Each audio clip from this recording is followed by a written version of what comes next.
Hello guys, আসসালামু আলাইকুম। কেমন আছেন আপনারা? আলহামদুলিল্লাহ, আমিও ভালো আছি। দেশের বাইরে থেকে যে যেখান থেকে দেখছেন সবাইকে জানাচ্ছি প্রাণ ঢালা ভালোবাসা। ভিডিও শুরুতে সবাইকে রিকোয়েস্ট করছি, প্লিজ ভিডিওটি একটি লাইক করে দিন এবং ভিডিওটি কন্টিনিউ করুন। আশা করি ভালো লাগবে। তো সকাল সকাল কিন্তু অনেক প্লেট বাটি বের হয়েছে, যেহেতু শীতের সময় কাজ করতে একটু ইচ্ছে করে না, তা পুরো বাধ্য হয়ে করতে হয়। সংসারে অনেক কাজ থাকে, না করলে তো সব জমা রয়ে যাবে, তো এই কারণে কাজ করতেই হয় আমাদের। তো এই তো প্লেট বাটি ধোয়া হয়ে গেছে, আমি মাংস কেটে নিয়েছি, তারপর মাংস কেটে ধুয়ে তারপর মশলা মেখে নিয়েছি। এখন আমি মাংসটি ভেজে নেব। তো মাংস ভেজে নিচ্ছি।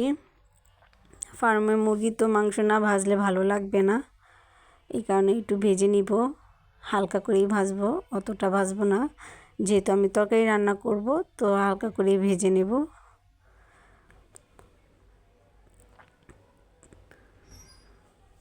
তো আমি মাংসটা ভেজে নিয়েছি।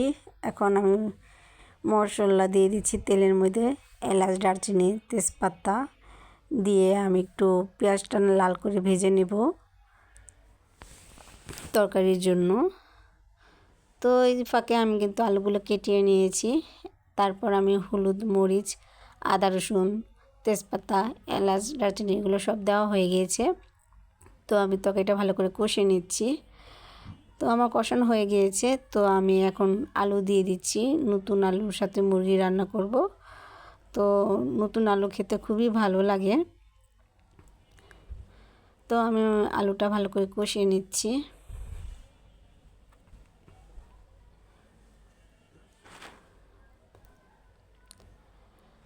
তো আলু কিন্তু কষানো হয়ে গিয়েছে আমার। এখন আমি ভাজা মাংসগুলো আমি ছেড়ে দিচ্ছি আলুর মধ্যে। এখন আমি একটু ভালো করে কষিয়ে নেব, যেহেতু আমি কিন্তু মাংস আগে কষাইনি। এখন আলুর সাথে আমি মাংসগুলো একটু কষিয়ে নেব। এই ফাঁকে আমার আলুগুলো সিদ্ধ হয়ে যাবে, মাংসটাও সিদ্ধ হবে মোটামুটি। তো আমি ভালো করে কষিয়ে নিচ্ছি, মশলাও ঢুকবে এই ফাঁকে। তো এই তো আমার কিন্তু আলু আর মাংস কষানো হয়ে গিয়েছে। তো আমি একটু পানি দিয়ে দিব, মানে ঝোলের জন্য পানি দিয়ে দিচ্ছি, গরম পানি। তো আমি একটু নেড়ে চেড়ে নেব। তো আমি কিন্তু ভুলে গিয়েছিলাম যে আমি রসুন দিব তরকারিতে। তো আস্ত 3টা রসুন দিয়ে দিয়েছি, ঝোলের মধ্যে দিয়ে দিলাম। ভুলে গিয়েছিলাম, তো কষানোর মধ্যে দেওয়া হয়নি, এই কারণে আমি ঝোলের ভিতরেই দিয়ে দিলাম। এই যেমন তরকারি কমপ্লিট। তো রাত্রে আমি কিন্তু পরোটার সাথে আর তন্দুর রুটির সাথে এই তরকারিটা সার্ভ করেছি।